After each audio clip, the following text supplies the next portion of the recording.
Agora, nós vamos, já agradecendo ao Urbano, passar para a comunicação do professor Homero, que os meninos brincam, assim, eu não sei se eles brincam, se eles trocam, chamam muito de Romero no campus, mas é Homero, gente, Homero. Professor mestre Homero Gomes de Andrade, que é professor lá do campus Ilhéus, também é vinculado à UFBA como estudante de doutorado, e vai apresentar a comunicação, história da ciência e desconstrução do isolamento científico. Só um pouquinho, para fazer uma síntese da síntese da síntese, um pouco da trajetória acadêmica do professor Homero, que é graduado em História pela UFES, e também é mestre em Desenho, Cultura e Interatividade pela mesma instituição. Atua na Rede Pública Federal desde 2008 e atualmente no nosso campus, né? Já está há mais tempo na rede. Tem trabalhos diversos apresentados sobre a temática da interdisciplinariedade voltados para o futebol, olha que interessante, e para a educação. Já atuou como professor convidado ou atua do programa de pós-graduação em desenho da UFES e tem experiências em vários níveis de ensino, até agora integrar o nosso grupo de pesquisa e mais o estudo de doutoramento na UFBA.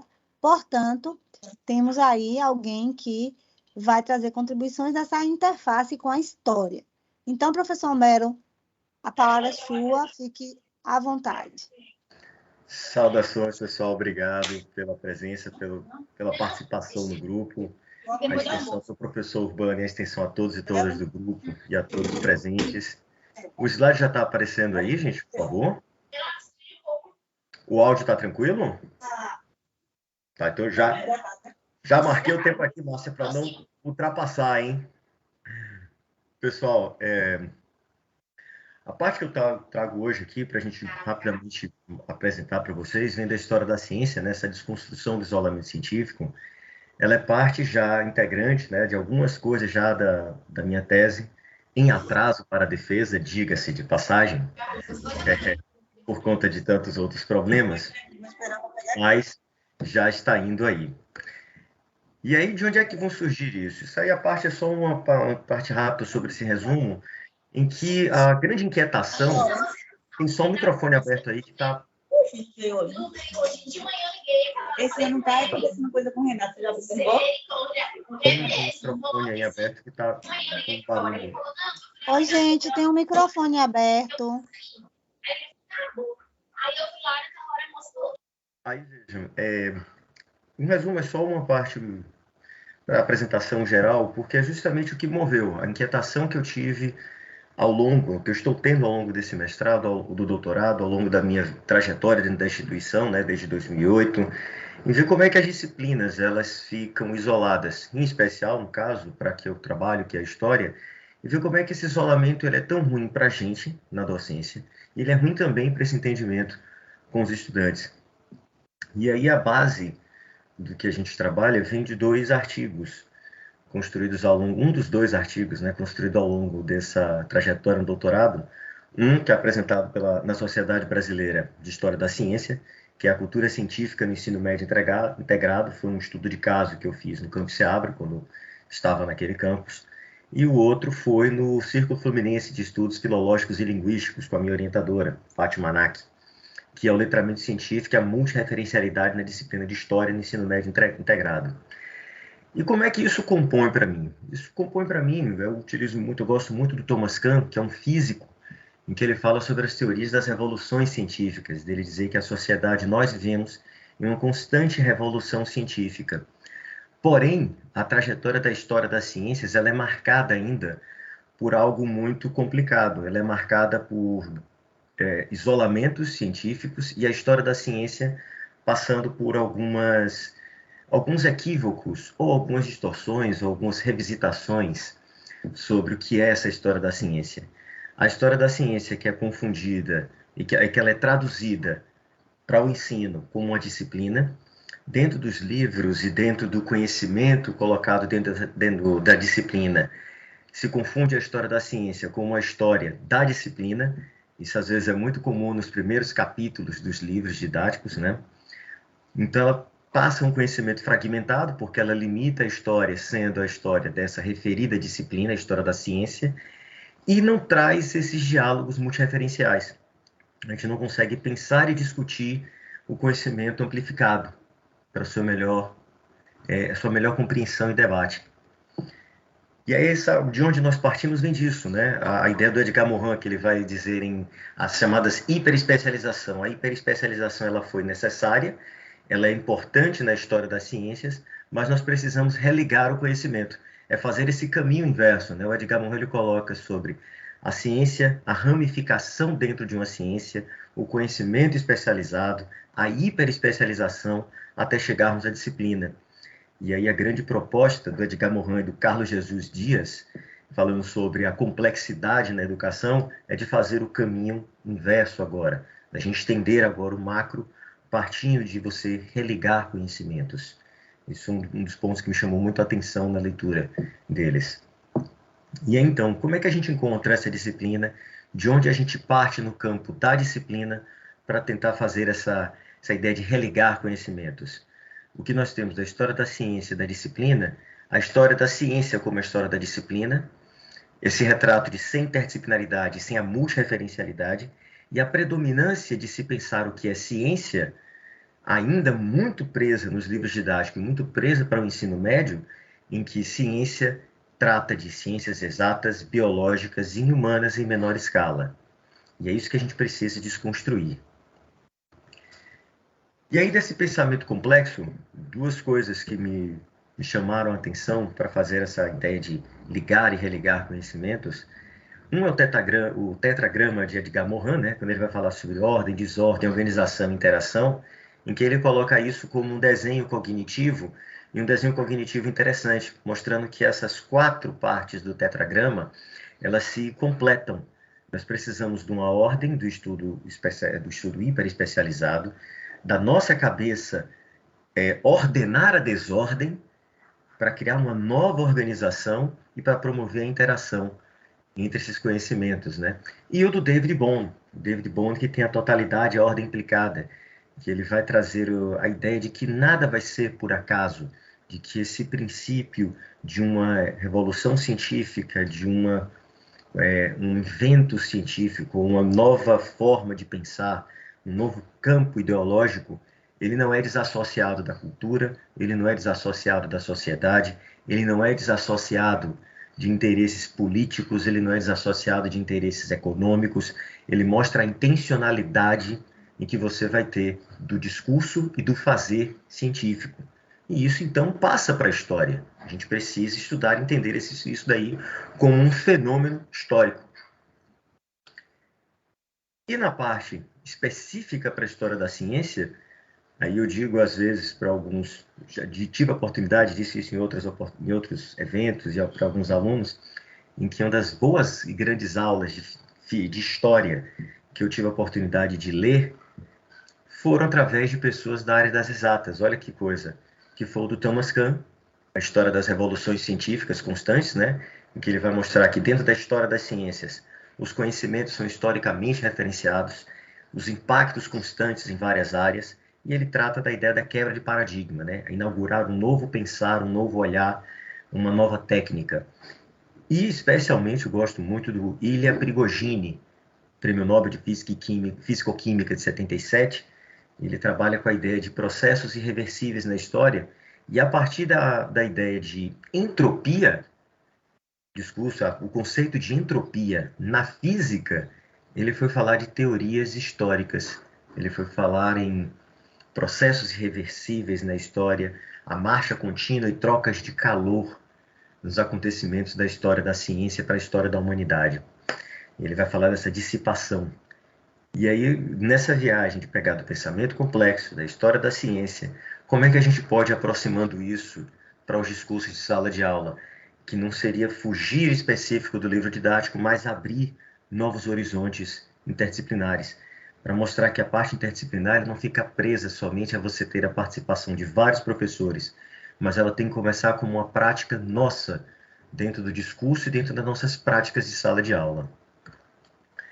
Então, de onde é que a gente parte? Qual é o modelo que eu utilizo? Esse é um dos modelos que eu utilizo eu já utilizei na qualificação e que está para a tese agora, de primeiro situar os estudantes o que é ciência, o que é pensamento científico, o que é conhecimento. Quais as transformações, tensões, impactos das ciências na humanidade. O compartilhamento referente ao conhecimento como produção humana e historicamente contextualizada, para mostrar que a ciência e a sua produção ela tá ligada ao senso comum, ela vai impactar no senso comum, e ela vai precisar de diálogos constantes e muitas vezes tensos, dialéticos com a sociedade. E a formação de uma disciplina, ela precisa ter esse caráter multireferencial.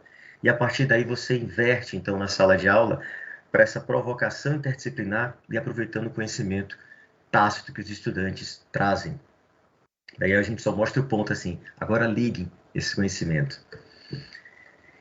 E pensar sempre, o conhecimento científico como instrumento de poder. A gente viu hoje, tanto com a conferência do professor Dante, para mostrar como é que o discurso ele tem essa carga de poder e de exclusão, bem como a ciência. E também vimos com o professor Urbano agora, como ele mostrou, dessa divulgação científica, esse caráter, e a que público chega, né? Então a gente vê durante esse processo histórico em que a ciência, a filosofia da ciência, ela vai ter apropriações, disputas e exclusões. E aí eu trago alguns exemplos, aí eu vou partir direto para os exemplos, por causa da questão do tempo. E, por exemplo, dentro da minha aula, eu costumo falar às vezes de física, química, literatura, comunicação, arte, matemática, e explorar esses conhecimentos que os estudantes também trazem. Aí eu começo, já que estamos falando de um grupo de pesquisa na área de linguagem, mostrando esses fenômenos. Vamos lá no primeiro. Quando a gente dá uma aula de pré-história, não é o caso hoje da ementa do IFMA, mas a gente começa a fazer as provocações em sala, de observar como é que as pinturas rupestres são signos comunicativos. E será que a gente pode tecer paralelos dessas ideias dos signos comunicativos, da linguagem imagética, uma coisa que veio fruto da minha época do mestrado, essa linguagem imagética aos meios digitais? Então a gente vai observar, será que aquelas comunidades pré-históricas, aquela escrita, aqueles pictogramas, a pintura rupestre, ela vai muito além da capacidade de se comunicar, mas que nós estamos também utilizando essa mesma capacidade e utilizar o signo, né, como diria Humberto Eco, para também nos comunicarmos, e a gente coloca, eles mostrarem os princípios e a linguagem. Já observaram também o sistema de contagens romanas, e a gente vai ver que se for pegar do algarismo, do 1 ao 9, ele vai ser a base de toda a casa para você ter a montagem do sistema decimal e do sistema centesimal. Mas a base principal vem daqui com os acréscimos. E aí a gente vai ter uma derivação de antigos pictogramas, do primeiro sistema de contagem que o ser humano já tinha, que era fazer um quadrado e cortar esse quadrado ao meio. Então você tinha 5 unidades. Ou pensar no fenômeno dos fenícios, quando eles colocam o número 0, que era simplesmente o 0 como nós conhecemos, e um corte sobre esse número. Como é que a ideia da linguagem ela é uma necessidade, ela é muito além da comunicação, ela pode ser utilizada como um instrumento de poder, um instrumento de dominar, um instrumento de compartilhar e dominar povos, dominar culturas, como a gente coloca nisso, e vai provocando os estudantes para saírem daquela coisa de tem que decorar o livro, entender o que é a pré-história, e aí fica aquele conceito de história preso à história, investigando somente o passado. Também, quando a gente está trabalhando sobre o mundo grego e o mundo romano, às vezes você já pergunta, mas com tantos povos nessa época, que a gente vai ter aqui, ó, os povos da Mesopotâmia, os povos do mundo hebraico, os egípcios, toda a parte do norte da África, parte da Tunísia, onde você vai ter ainda Portugal, Espanha, região da França, até a parte da antiga Grã-Bretanha, que na verdade é só Bretanha, toda essa parte do antigo Império Romano, mas como é que os romanos faziam, como é que os romanos fizeram para dominar todos esses povos? Infelizmente há uma subtração desses referenciais dentro dos livros de história, mas que contam com uma grande ajuda dos fenícios, conta com a grande ajuda dos povos mesopotâmicos e, sobretudo, dos persas. E aí você vai ter o domínio, cada povo que os romanos conquistavam, para você ter a difusão do latim, e aí você vai ter as transformações em tantas outras línguas. E a gente vê também como é que isso vira um sistema de dominação. Nada mais, nada menos do termo dado pelos historiadores em dizer os povos bárbaros, por não saber falar muito bem o latim. Quando a gente comenta sobre reforma e contra-reforma em sala de aula, a gente, infelizmente na história, se prende muito à parte religiosa, aos impactos que isso teve na história, para você ter um repensar, um novo olhar da Igreja Católica sobre os seus dogmas, sobre as suas práticas, a tradução da Bíblia. Mas a gente esquece dos impactos os impactos da reforma na tradução da Bíblia para a língua alemã, que foi um dos grandes impulsionadores dos estudos de gramática e que, por causa dessa tradução de Lutero, desses questionamentos de Lutero, teve um fenômeno nesse período de 1517 a 1535, quando há o desfecho dessa contra-reforma, quando a Bíblia começa a ser traduzida para outros idiomas. E nessas traduções impulsiona também os estudos nessas gramáticas. Aqui para o Brasil, uma das coisas que é pouco, eu acho que nos livros de história poucas vezes vi, nos livros didáticos, e também dentro da área da língua portuguesa, a existência do Nhengatu, feito pelos jesuítas, né, a língua de todos, dos jesuítas terem o cuidado do estudo sobre as línguas indígenas para facilitar a sua forma de homogeneização para a posterior dominação dos povos indígenas.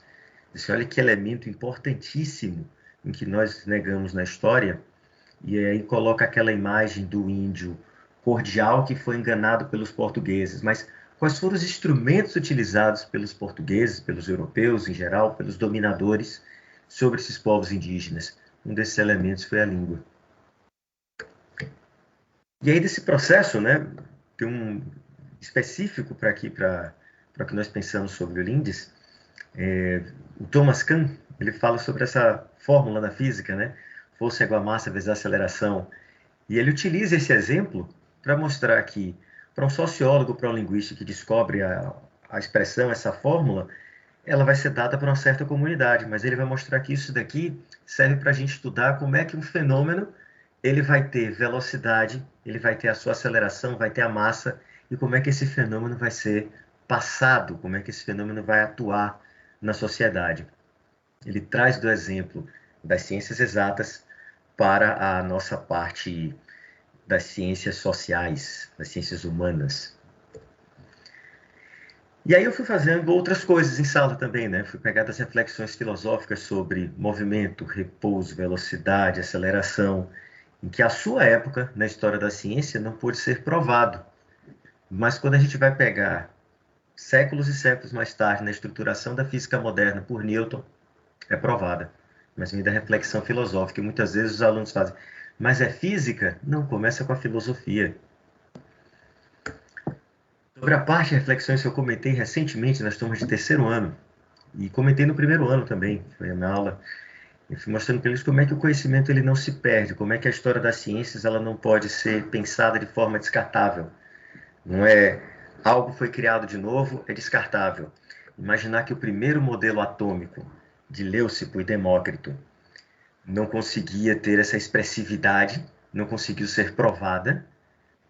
Isso no ano de 450 a.C., mas somente em 1808 a ideia e a teoria sobre o átomo vai sendo provada. Então, olha como é que a história da ciência ela tem esse caráter interdisciplinar, e a história da ciência ela tem provocações que vão atravessar muitos e muitos tempos, até chegar ao conceito de Rutherford e Bohr. Ainda, para mostrar como é que a história das ciências ela tem o seu caráter temporal, mas as suas reflexões e legados eles são atemporais. Pensar que a teoria de geometria euclidiana de 325 a.C. e olha os impactos que a teoria da geometria euclidiana trazem hoje. Então a gente tem que toda uma parte da matemática ligada à geometria consegue ter impactos por muito tempo na história. E aí a reflexão final, que é: não é possível transformar o ensino e o pensamento se adotar uma postura epistemológica aberta à complexidade do mundo e à sua diversidade social, cultural e biológica. Nessa nova epistemologia haveria um duplo caminho a percorrer, da diversidade das práticas geradoras do conhecimento e da globalidade que as integra, né, na rede do qual fazem parte, e que nenhum desses caminhos por si só representa o caminho do conhecimento. É necessário tomar ambos para reorganizar os nossos saberes, os saberes dos estudantes, fazer esses caminhos.